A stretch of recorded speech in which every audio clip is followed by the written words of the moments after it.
Montpellier, un derby et un match forcément pas simple parce qu'ils ont aussi besoin de points. Et nous, il faut qu'on confirme la bonne prestation de jeudi. Ludo? Bonjour. Bonjour. Donc demain, c'est un match important contre Montpellier. Vous êtes à 8 points du top 4 et à 8 points de la 16e place. On a l'impression que ça peut être un énième tournant dans une saison qui ne se passe pas bien en Ligue 1. Ouais, je pense que là, pour l'instant, l'important, c'est de ne pas regarder ce qui se passe ou devant ou derrière. C'est de se focaliser réellement sur ce qu'on va faire.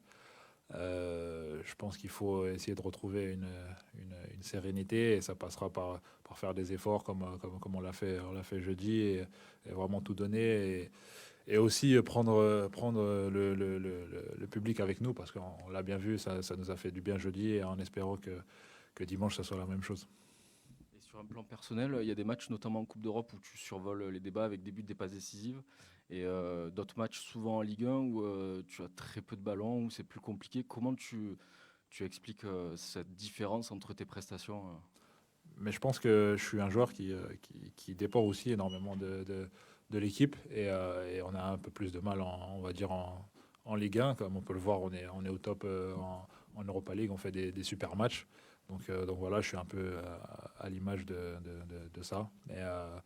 Mais je m'en fais pas. Je me dis que voilà, maintenant, il faut qu'on renverse la tendance et qu'on prenne notre rythme aussi en Ligue 1. Je pense que là, c'est devenu primordial et surtout que voilà, c'est les 3 derniers mois où il faut, voilà, il faut donner le tout pour le tout. Gilles? Oui, bonjour. Deux Bonjour. petites questions, si tu veux bien. Comment tu as vécu cette nouvelle folle semaine à l'Olympique de Marseille? Bah, on en prend l'habitude, hein, à force. On en prend l'habitude. Non, mais c'est sûr. Alors, en ce qui concerne l'ancien coach Gattuso, forcément, ça m'a touché. Et j'ai eu des mots pour lui parce que tout d'abord, je le connais depuis énormément de temps. C'était mon voisin à Milan. Donc, il me connaît depuis que je suis tout petit. Donc forcément, ça m'a fait mal, surtout que j'avais ce sentiment voilà, de ne pas avoir accompli, de ne pas avoir réellement vraiment tout donné pour pouvoir le sauver, entre guillemets. Et ça, c'est toujours un sentiment qui fait mal. Après, voilà, la vie du footballeur, il faut vite se remettre voilà, au boulot. Et voilà, c'est ce qui s'est passé. On avait le match jeudi, on a le nouveau coach qui, je pense, nous a apporté beaucoup de sérénité. Il est arrivé, bon, je ne vais pas dire en détente, mais voilà, on sent qu'il a de l'expérience et qu'il a déjà vécu des moments comme ça. C'est difficile et je pense que tout le monde avait besoin d'être rassuré et de reprendre confiance. Et bon, c'est ce qui s'est passé sur ce match et en espérant que ça continue les semaines à venir. Tu parlais de votre ancien coach. Il y en a un autre ancien que vous allez retrouver bientôt, Marcelinho. Quel souvenir tu gardes de lui? Est-ce que tu lui en veux un petit peu d'être parti aussi vite de l'OM? Et quel regard tu portes sur ce tirage au sort? Ouais, c'est. Non, je pense qu'après, voilà, on n'a pas réellement fait beaucoup de temps ensemble.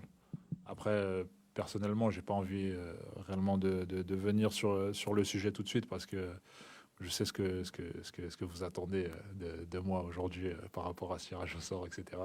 Mais je pense que c'est pas le moment d'en discuter. On en discutera, je pense, en temps et en heure. Voilà, quand ça sera la semaine d'Europa League, il y aura sûrement une conférence de presse et on en parlera à ce moment-là. Ouais, je viendrai volontiers, hein, mais c'est pas moi qui décide. Mais voilà, après, je vais pas rentrer dans ce débat-là. Je pense que le plus important, là, aujourd'hui, franchement, c'est de se focaliser sur le match de dimanche. Bonjour, pour rebondir sur le nouvel entraîneur, le fait que ce soit un entraîneur français, quel regard vous portez là-dessus? Est-ce que ça apporte davantage de sérénité, comme vous l'évoquiez avant? Est-ce que ça influe sur le mental? Qu'est-ce que vous pouvez en dire?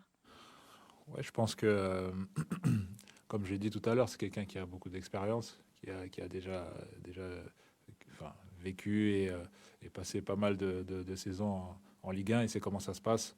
Donc je pense qu'il a, il a peut-être les clés ou les mots-clés qui vont, je pense, nous rassurer.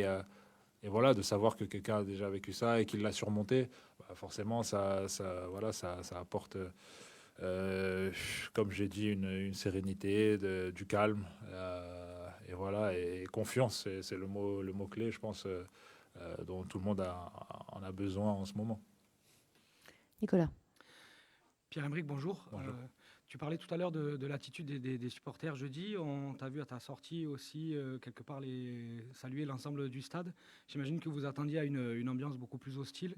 Et finalement, ça n'a pas été le cas. Est-ce que vous espérez que ça continue comme ça pour mercredi, avoir ce même soutien que ce qu'il y a eu jeudi en Europa League? Ouais, bien sûr. Je pense que beaucoup ont été surpris, forcément. Mais après, je disais aux gars, après l'échauffement, je dis, vous voyez, comme quoi ils nous sifflent pas en rentrant sur le terrain. C'est peut-être un signe aussi de croyance, de croire en ce potentiel qu'on a, puisque moi, je dis, je le répète, vraiment, je pense qu'il y a énormément de joueurs avec des qualités. Après, on n'a pas su le mettre en place, et c'est normal qu'ils nous en veuillent. Mais voilà, c'était quelque part un signe de voir qu'ils ne nous lâchent pas, entre guillemets, puisqu'ils sont là, ils viennent, le stade est plein.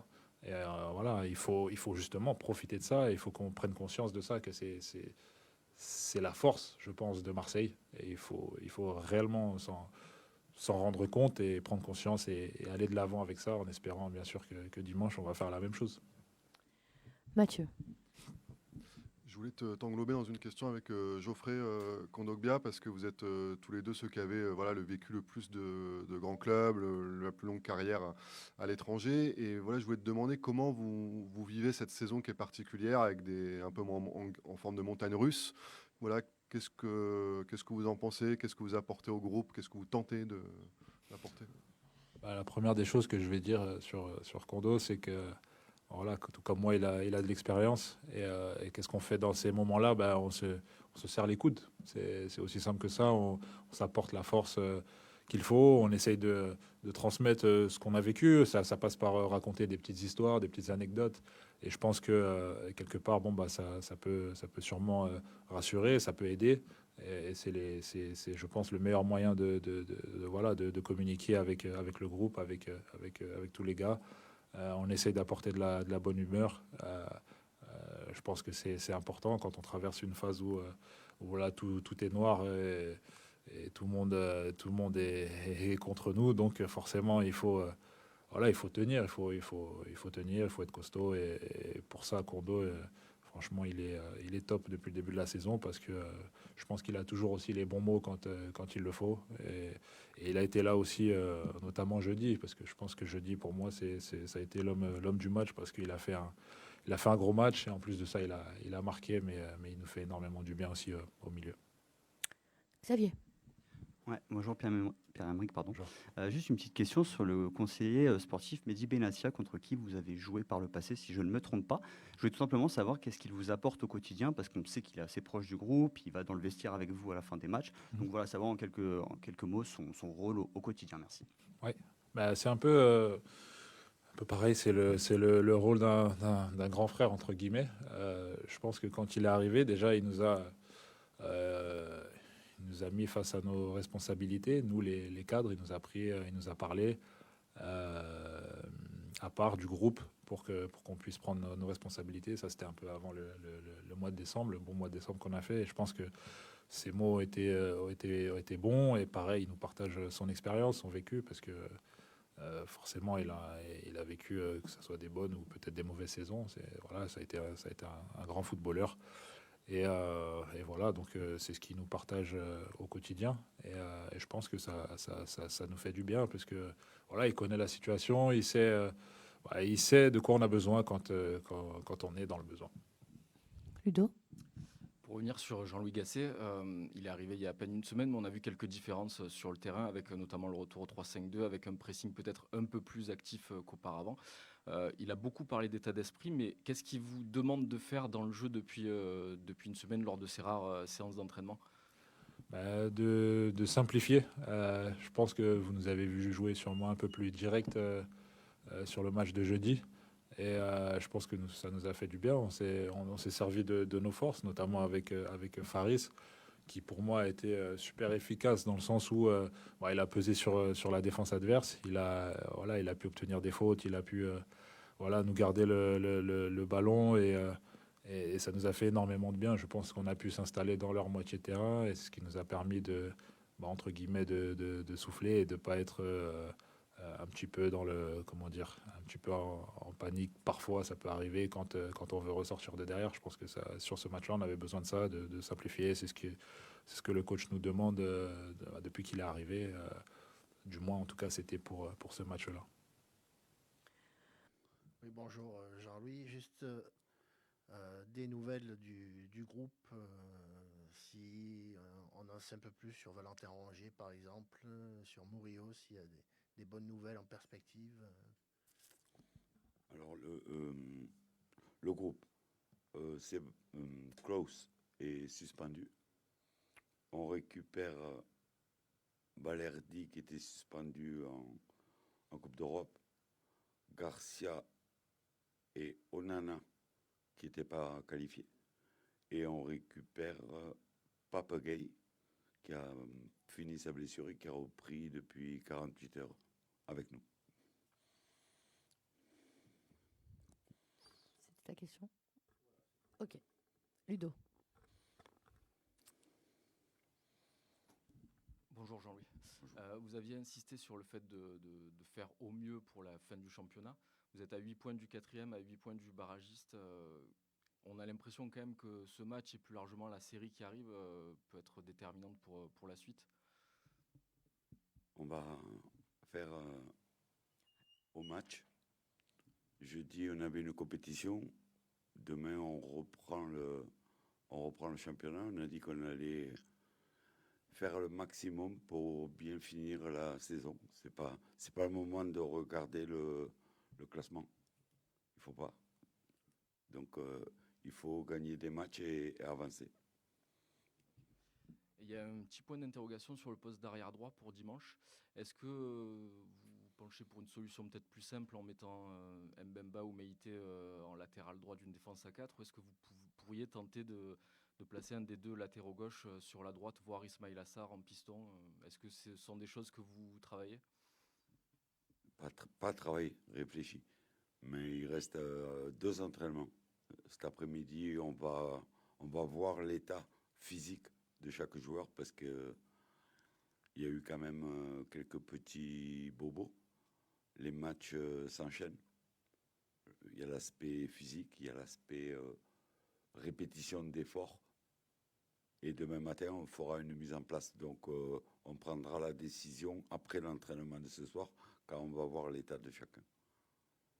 Mathieu. Bonjour coach. Du coup, j'ai 2 petites questions parce que je rebondis sur ce que vous disiez sur Pape Gueye. On ne savait pas, vu qu'il va être en fin de contrat et qu'il sera libre de partir bientôt, on ne savait pas s'il rejouerait avec l'Olympique de Marseille après ce qu'avait dit la direction en janvier. Pour vous, il est disponible comme tout joueur de l'effectif? Bien sûr. Ouais. Bien sûr. J'en ai parlé avec la direction. J'ai dit, si vous me demandez de remplir une mission, j'aimerais avoir tous les atouts. Pape Gueye est un joueur que j'apprécie beaucoup. Après tout ce qui s'est passé hier, c'est pas mon problème et tout le monde a été d'accord. Donc on a parlé de demain. Donc Pape Gueye sera dans le groupe demain. C'est clair. Et j'avais un mot à vous demander sur Geoffrey Kondogbia, peut-être plus l'homme que vous avez découvert, qui était un joueur important pour Marcelino, pour Gennaro Gattuso. Voilà, est-ce que ça va être un relais pour vous? Qu'est-ce que vous pensez de cet homme-là? C'est un très bon joueur. Il a encore montré jeudi, qui plus est en marquant un but. Le problème de Geoffrey, c'est de répéter les efforts tous les 4 jours. Il a eu des problèmes musculaires avant que j'arrive. C'est un garçon qu'il faut surveiller de près. Voilà. Xavier. Ouais, bonjour coach. Je voulais revenir sur une réflexion que vous avez faite après le match contre Donetsk, que je trouvais plutôt intéressante, parce que c'est vrai qu'avec Gennaro Gattuso, on n'en parlait pas beaucoup, on n'en a pas beaucoup parlé avec vous. C'est sur le niveau technique. Vous avez dit qu'il y avait un gros travail à faire sur ce plan. Je voulais savoir concrètement, déjà, comment vous trouvez le niveau technique de votre équipe et sur quoi il faut travailler sur cet aspect précis du jeu. Merci. Le premier remède depuis, ça fait quoi, 4-5 jours que je suis là, c'était le mental. C'est le mental. euh, faire comprendre à des gens que le minimum syndical, c'était l'investissement et c'était l'agressivité, la récupération.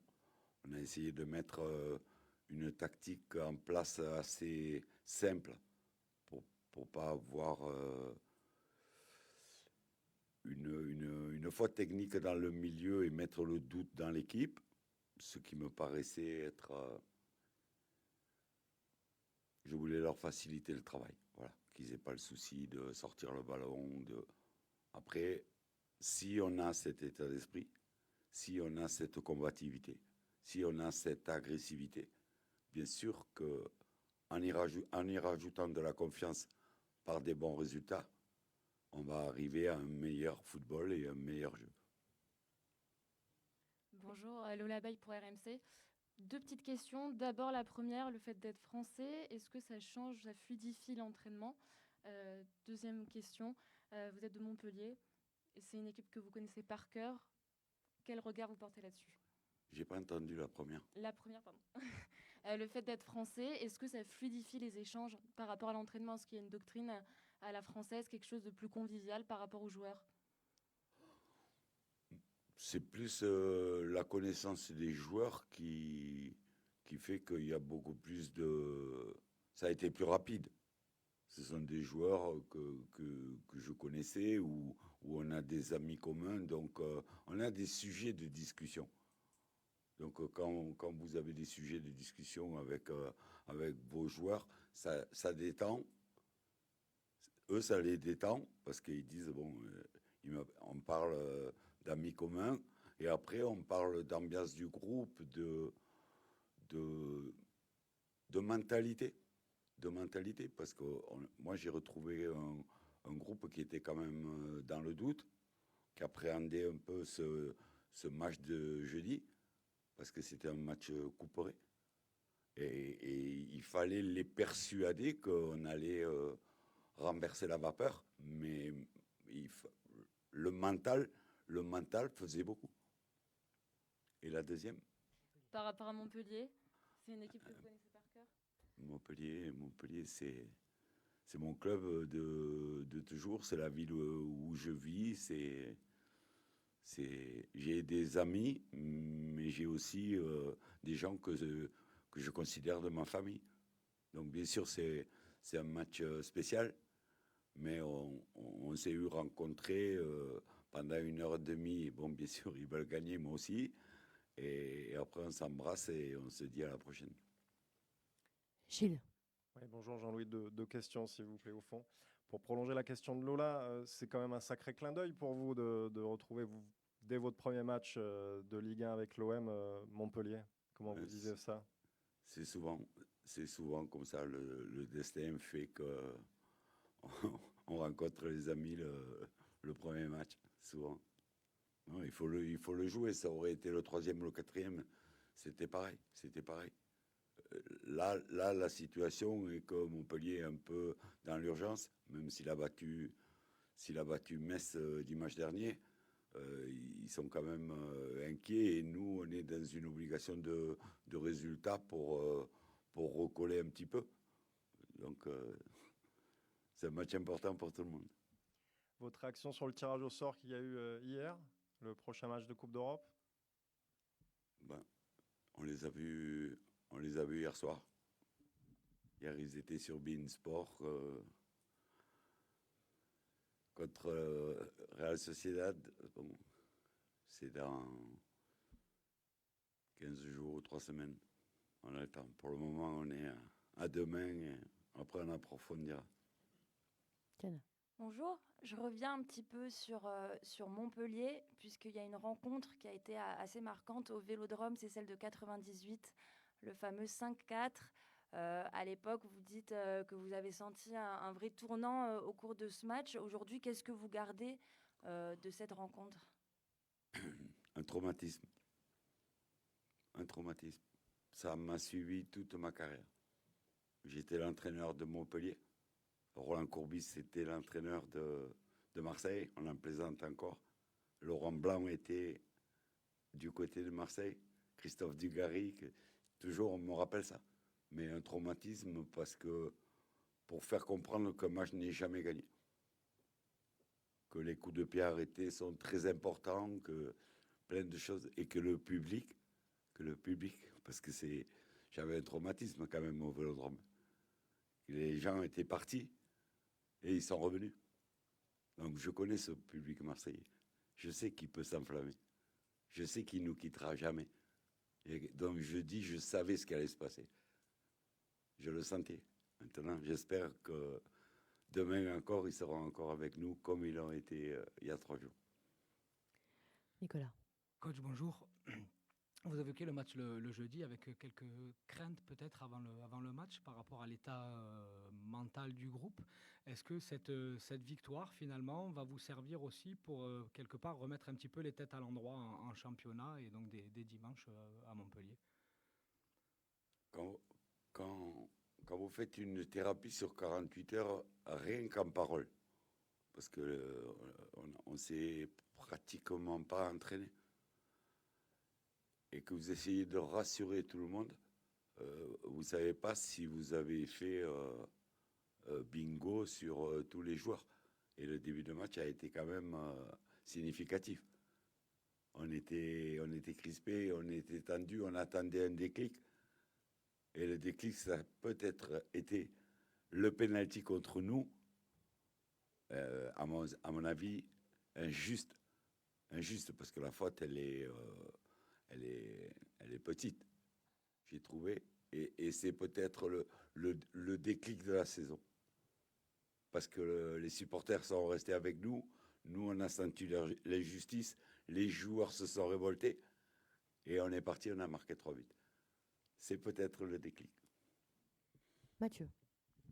Coach, Montpellier, donc c'est le 5-4 d'août 98 pour vous, mais c'est aussi votre retour en début 2017, après une longue carrière d'adjoint avec Laurent Blanc. Qu'est-ce que ça représente, ce retour sur le banc à Montpellier début 2017? Parce qu'après, vous avez enchaîné les expériences d'ailleurs de numéro 1.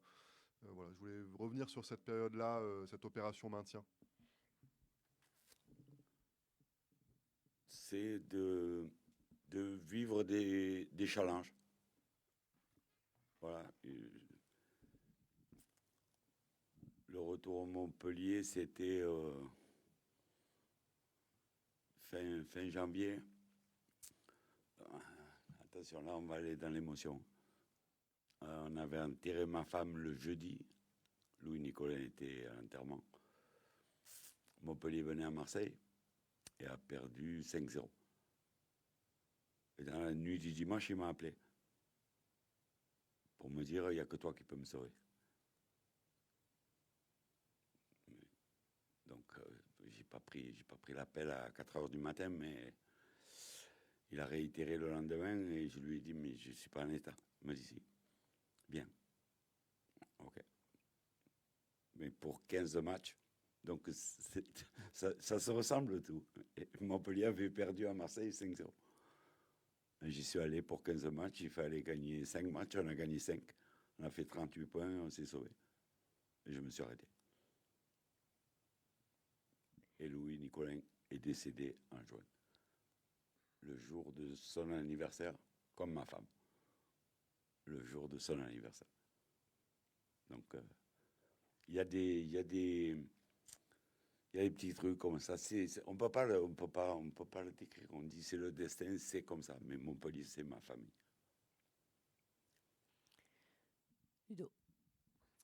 Oui, pour revenir sur le match de demain, vous insistez beaucoup sur l'état d'esprit, sur le mental. C'est normal, vous avez eu pas longtemps pour préparer, mais Pierre-Emerick Aubameyang nous a dit que vous aviez insisté sur le plan du jeu à faire des choses plus simples. À quoi voulez-vous qu'elle ressemble, cette équipe, sur le terrain, sur le plan tactique, sur le plan du jeu? Mais déjà qu'elle retrouve confiance. Parce que sans confiance, vous ne pouvez pas jouer. Donc il fallait repartir au béaba. Je leur ai dit à tous, tout ce que vous faites, c'est insuffisant. On ne va pas dire on va jouer comme un tel ou un non, non. Montez juste d'un cran votre niveau. Chacun. Ayez la mentalité. Mémorisez des grands matchs que vous avez faits. Approchez-vous de ce niveau-là. Et si on a la chance de passer jeudi, on va commencer notre remontada. Et ils l'ont fait. Ils l'ont fait parce qu'au niveau de l'état d'esprit, au niveau du mental, c'est des gens qui ont jamais abandonné. Et on est toujours allé de l'avant.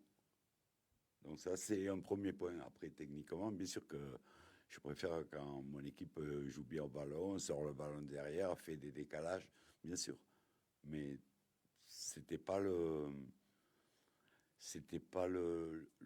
thème du premier match. Le premier match, il fallait qu'on montre à ce public qu'on était des combattants, et qu'on allait tout faire pour réussir. C'était l'objectif et on l'a bien réussi. D'autres questions? Non? Merci. Merci beaucoup.